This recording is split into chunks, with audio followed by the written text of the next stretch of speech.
dari Kepala 3 akan membentangkan isu kami, iaitu serangan panik, depresi dan kemurungan dalam kalangan belia.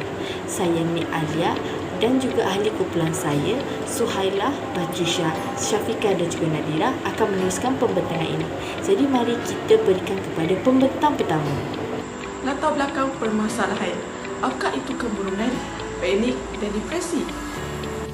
Kemurungan dapat didefinisikan sebagai satu gangguan yang menyebabkan emosi, perasaan, pemikiran sekaligus memberi implikasi terhadap tingkah laku yang boleh menyebabkan seseorang mengalami kesukaran untuk menjalani kehidupan seharian dengan baik. Selain itu, kemurungan merupakan salah satu bentuk penyakit mental.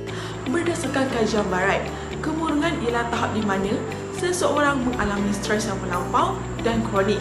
Keadaan ini dinamakan sebagai hyperstress.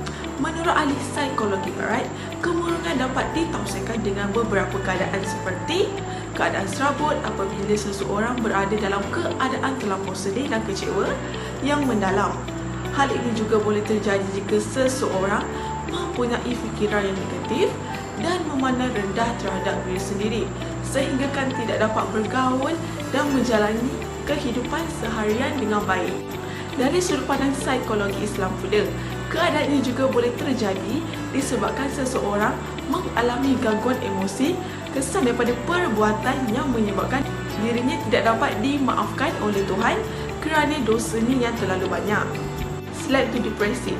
Depresi juga adalah satu keadaan di mana berupa perasaan sedih yang mendorong ke arah negatif terhadap pemikiran, tindakan, perasaan dan kesihatan mental seseorang itu.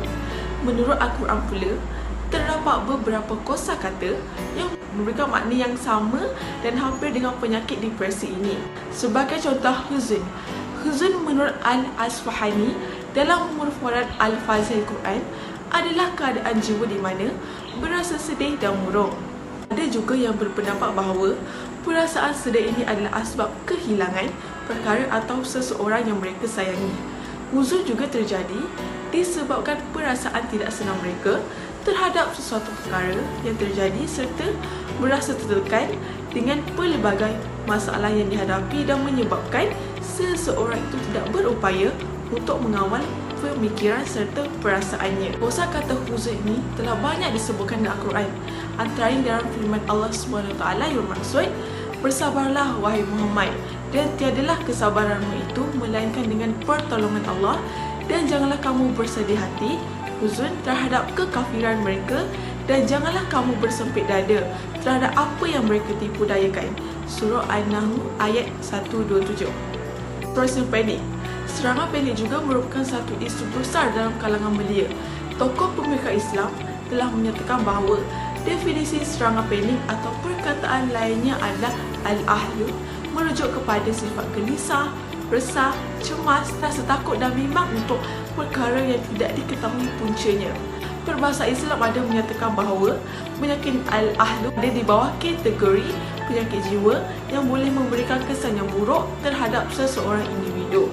Dari sudut pandangan psikologi barat, al-ahlu berarti anxiety yang memberikan ciri-ciri seperti rusing, bimbang, kekhawatiran, ragu-ragu dan takut tentang masa hadapan dan sikap tidak ambil berat atau peduli. Ianya berlaku tanpa sebab yang nyata dan sukar diketahui oleh individu berkenaan. Anxiety mempunyai simptom-simptom seperti berpeluh-peluh, tegang dan peningkatan kadar denyut jantung. Hal ini berlaku kerana tindak balas dari badan apabila melepasi situasi yang tidak menyenangkan atau keadaan yang memberikan ancaman kepada dirinya. Seterusnya, objektif kajian. Kajian yang kami laksanakan ini adalah bertujuan untuk mengupas serta membincangkan dengan lebih mendalam lagi mengenai masalah yang sering melanda terutama dalam kalangan belia seperti masalah serangan panik, depresi dan kemurungan serta mencari cara untuk mengelakkan masalah tersebut daripada terus berlarutan yang boleh memberikan implikasi yang tidak baik dalam kalangan belia tersebut. Oleh itu, terdapat beberapa objektif kajian yang kami ketengahkan seperti yang pertama, menjelaskan faktor-faktor berlakunya serangan panik, depresi dan kemurungan dalam kalangan belia. Kedua, mengkaji cara atau langkah-langkah yang berkesan untuk menangani masalah serangan panik, depresi dan kemurungan dalam kalangan belia. Dan yang terakhir, mengkaji apakah kesan yang akan berlaku jika masalah seperti serangan panik, depresi dan kemurungan tidak dapat diatasi dalam kalangan belia. Kajian ini dilakukan berdasarkan masalah yang berkait rapat dengan golongan belia. Pada masa kini, isu serangan panik, depresi dan kemurungan telah membebani masyarakat, terutamanya golongan belia. Walaupun masalah ini tidak ketara di khalayak umum, namun telah ramai yang mengalaminya secara sedar maupun tidak. Bagi mencapai objektif kajian yang diperkatakan sebentar tadi, beberapa persoalan telah dikemukakan, iaitu apakah faktor-faktor berlakunya serangan panik, depresi dan kemurungan? Kemudian, apakah langkah-langkah untuk menanganinya dan apakah kesan jika isu ini tidak diatasi dengan baik? Saya Nur Nadira binti Syamsul akan meneruskan pembentangan ini dengan faktor-faktor berlakunya serangan panik, depresi, kemurungan dalam kalangan belia. Isu kesihatan mental pada masa ini adalah perkara yang sangat tidak asing lagi. Mutakhir ini juga kita dapat lihat isu serangan panik, depresi dan kemurungan dalam kalangan belia masa ini semakin hari semakin meningkat. Jadi, saya ingin menjelaskan tentang dua faktor utama yang mendorong kepada isu kesihatan mental ini. Dua faktor tersebut ialah faktor genetik dan juga faktor keluarga. Bagi faktor genetik, menurut Dr. Osman Cik Bakar, pakar psikiatri, Doktor Jabatan Psikiatri Fakulti Perubatan, menyatakan terdapat kajian yang membuktikan bahawa genetik serangan panik dan kegelisahan ini dapat diwariskan kepada anak-anak keturunan mereka. Bagi faktor keluarga pula, kita perlu tahu bahawa institusi keluarga merupakan tunjang utama dalam membentuk sahsiah, emosi dan juga diri seseorang individu. Masalah keluarga yang tidak harmoni dan berpecah belah merupakan pendorong utama kepada serangan panik, depresi dan kemurungan. Ini berlaku disebabkan oleh tekanan yang melampau yang berlaku ke atas diri seseorang individu, sama ada secara nyata ataupun sebaliknya. Pembentang seterusnya akan meneruskan pembentangan ini. Assalamualaikum, saya Ni Alia Maisarah binti Muhammad akan membicarakan tentang topik seterusnya, iaitu berkaitan dengan dapatan kajian yang diperolehi daripada kajian literatur. Dapatan kajian ataupun pemenuhan baru yang dapat dikumpul ialah hubung kait serangan panik, depresi dan kemurungan dalam kalangan belia terhadap faktor genetik dan juga faktor keluarga.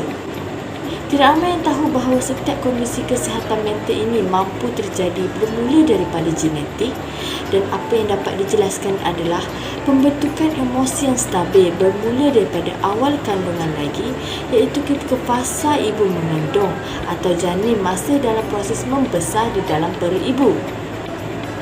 Yang seterusnya berkaitan dengan faktor keluarga. Hal ini meyakinkan bahawa perkembangan individu juga bergantung kepada didikan dan persekitaran yang dilalui oleh anak-anak sejak mereka masih setahun jagung, kerana pepatah ada mengatakan melentur buluh biarlah dari rebungnya. Anak-anak yang dididik dalam persekitaran yang tidak kondusif mampu memberikan kesan negatif kepada hidup mereka kelak. Jadi saya akan memberikan kepada pembentang seterusnya. Seterusnya, kesan-kesan sekiranya isu ini tidak diatasi dengan baik. Pertama sekali, perubahan dalam tidur dan selera makan. Seseorang yang mengalami serangan panik, depresi dan kemurungan, kebiasaannya mengalami perubahan dalam kitaran tidur dan perubahan dalam selera makan. Contohnya, mereka tidak dapat tidur dengan baik kerana memikirkan masalah harian dan kadang-kala ada yang hilang selera makan akibat serangan yang mereka hadapi. Kemudian, kehilangan minat terhadap perkara yang dulu menggembirakan dan menarik. Dalam poin ini, golongan yang mengalami gejala ini berasa tidak berminat dengan perkara yang dahulunya merupakan minat utama mereka. Seterusnya, lebih kerap mengasihkan diri dan bersendirian. Serangan panik, depresi dan kemurungan boleh terjadi bila-bila masa. Oleh itu, mereka yang mengalaminya lebih suka bersendirian dan mengasingkan diri untuk berasa selamat. tetapi hal ini boleh menyebabkan isu ini bertambah teruk pada diri mereka. Yang terakhir, mencederakan diri dengan cara mengelar lengan ataupun membunuh diri. Poin ini dapat dikaitkan dengan poin sebelumnya, di mana apabila mereka bersendirian, mereka cenderung untuk melakukan sesuatu perkara tanpa berfikir. Hal ini boleh ke tahap serius hingga mencederakan diri mereka atau lebih teruk iaitu cubaan membunuh diri. Seterusnya, kita akan teruskan dengan langkah-langkah yang berkesan untuk menangani serangan panik, depresi dan kemurungan dalam kalangan belia. Yang pertama adalah dengan mengingati Tuhan. Kita perlu yakin dengan setiap penyembuhan itu datangnya daripada Allah SWT serta memperbanyakkan zikir. Kerana sesungguhnya dengan mengingati Allah, hati akan menjadi tenang. Yang kedua adalah dengan sokongan sosial. Ini kerana sokongan sosial daripada seorang sekeliling akan mendorong seseorang individu untuk keluar daripada masalah yang membelenggu mereka. Sokongan sosial juga mampu menggalakkan individu yang menghadapi masalah ini untuk berinteraksi dan bergaul dengan seimbang. Yang ketiga adalah dengan penjagaan solat dan solat sunat. Ini kerana setiap pergerakan dalam solat yang dilakukan dengan baik dan konsisten dapat merehatkan fisiologi pada otak, hati dan juga minda. Solat tahajud di malam hari dapat menurunkan adrenalin dan kortisol serta merembeskan hormon endorfin dan enkaphlin yang dapat menenangkan jiwa. Kesimpulan terhadap kajian ini dapat saya simpulkan kepada 3, iaitu yang pertama, memandang serius tentang kesejahteraan belia kerana mereka lah yang akan menerajui negara dan agama pada masa hadapan. Yang kedua, memanfaatkan platform media sosial sebagai inisiatif untuk melakukan aktiviti yang melibatkan belia. Yang terakhir, memberi peluang kepada belia untuk menyuarakan pendapat mereka. Itu sahaja daripada kami. Terima kasih.